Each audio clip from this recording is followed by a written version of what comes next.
Do you think COVID is real? I mean, do you think it's a serious threat? Oh, yeah, I definitely. I mean, we all know somebody that's had it. Jenny Pasternak of Sherwood, Oregon is sure COVID is serious. She's also just as sure she won't be getting the vaccine. No, I do not plan to get it. My husband does not plan to get it either. Recent polls show 25% of Americans remain vaccine hesitant, and the reasons run the gamut. The more people who don't get the vaccine, the longer it takes to reach herd immunity, which experts now believe may not happen in the U.S. For Jenny, there hasn't been enough long-term studies. I don't want to think short-term. I want to think long-term, and what are the long-term side effects? And only thing we can do is wait and see. You've been hearing the headlines that we are not going to reach the promised herd immunity. Earlier this week, the KHW Sunrise crew talked about vaccine hesitancy. But now we are reaching those people who either are hesitant or are for sure not going to get the vaccine. There were hundreds of comments why people were either hesitant or flat out refusing.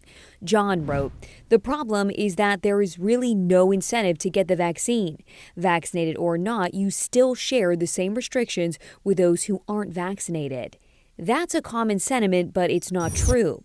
John wrote that before the CDC said that people who are vaccinated do not have to wear a mask inside.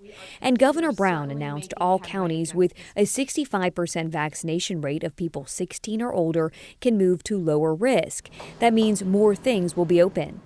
And Robbie, who wrote, "It's still in the trial phase. How does anyone know what they're really getting injected with?" This is misleading. All 3 COVID vaccines in the U.S. completed the 3 phases of clinical testing before being approved for emergency use by the FDA. And Dawn wrote, "I got the first vaccine but didn't get the second one because of hearing a recall was going around and people dying from blood clots." This is also false. The J&J vaccine was briefly paused after reports of injury or death from blood clots after people got the vaccine. This happened to 28 people. 3, including a woman in Oregon, died, although officials have not determined if the vaccine was the cause. More than 8.7 million people received the shot. The vaccine was never recalled. I've been hearing a lot of misinformation. Cliff Coleman is an associate professor of family medicine at OHSU.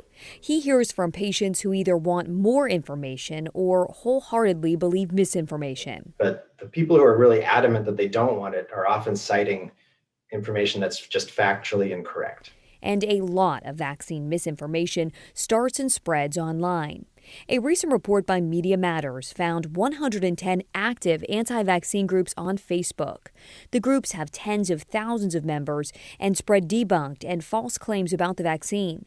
Media Matters found even when Facebook recently shut down a supergroup, new subgroups with thousands of members pop right back up. And it just shows once again that Facebook's enforcement strategies here are very limited and inconsistent and largely ineffective, unfortunately, in controlling the spread of anti-vaccine misinformation on the platform. The Center for Countering Digital Hate found anti-vax groups have 58 million followers across the U.S. and the U.K.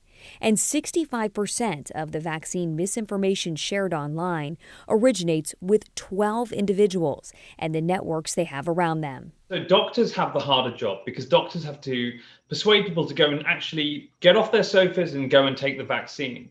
All the anti-vax industry does is it floods people with misinformation to make them hesitate. And that's all they have to do. This is an asymmetric battle. Doctors have to make people take an action which will save their lives. The anti-vax industry have to make people go, "Oh, I'm not sure." And that really is done by flooding misinformation into the zone. But again, misinformation is not the cause of all hesitancy. Some people want more information, some just need more time. So what is the answer? Is there anything that can change someone's mind once it's made up? But as of right now, no, there is nothing anybody could say to me. If this was like Ebola, I'd be like, oh yeah, I would get a vaccine for Ebola because you have like a 50-50 chance.